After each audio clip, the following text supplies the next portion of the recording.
सचिवालय की आलोचना से संबंधित दूसरा जो महत्वपूर्ण बिंदु है वो है साम्राज्यवादी मनोवृत्ति, या एक तरह से इससे तात्पर्य है कि केंद्रीय सचिवालय अपनी साम्राज्य मनोवृत्ति के कारण ऐसे कार्य करता है जो कि एक प्रजातांत्रिक राज्य के लिए प्रतिकूल है। केंद्रीय सचिवालय में विकासवादी प्रवृत्ति के कर्मचारियों की संख्या में हालांकि पर्याप्त वृद्धि हुई है, फिर भी साम्राज्यवादी मनोवृत्ति अभी तक इसमें पाई जाती है और इस प्रवृत्ति के कारण कई कर्मचारी अनावश्यक कार्यों में व्यस्त रहते हैं या फिर खाली बैठे रहते हैं।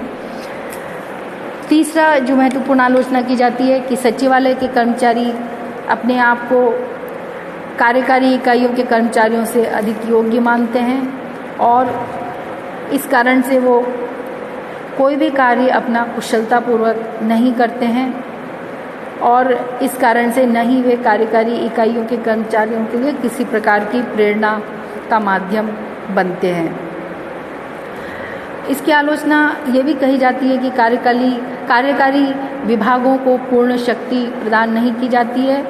सचिवालय के कार्य और पद्धति बहुत लंबी और जटिल होती है। किसी भी विषय पर निर्णय लेने के कार्य को पर्याप्त लंबे समय तक टाल दिया जाता है और परामर्श और समन्वय का कार्य काफ़ी देर से होता है और कार्य संपादन इस कारण से देर से होता है और इससे निर्णय प्रक्रिया दोषपूर्ण बनती है।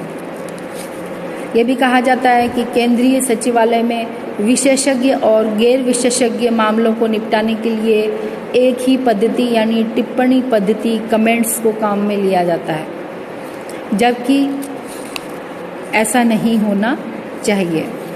और एक और आलोचना की जाती है कि अतिरिक्त एवं संयुक्त सचिव की विशेष स्थिति के कारण कई विभागों में आदेश की एकता के सिद्धांतों की अवहेलना होती है।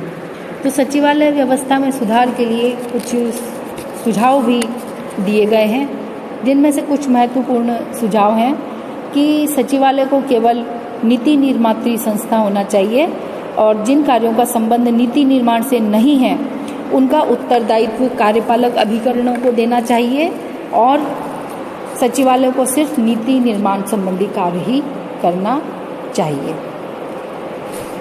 सचिवालय का कार्य ऑफिसर ओरिएंटेड अवधारणा पर आधारित होना चाहिए और सचिवालय में प्रतिनियुक्ति यानी डेपुटेशन पे आए हुए स्थानीय व्यक्तियों को विशेष भत्ता मिलना चाहिए और 1 वर्ष के बाद में उनका समय समाप्त कर देना चाहिए और ये विशेष भत्ता किसी व्यक्ति को नवीन स्थान पर बसने में सहायता स्वरूप दिया जाना चाहिए और 1 वर्ष बाद भी उसे निरंतर जारी नहीं रखना चाहिए।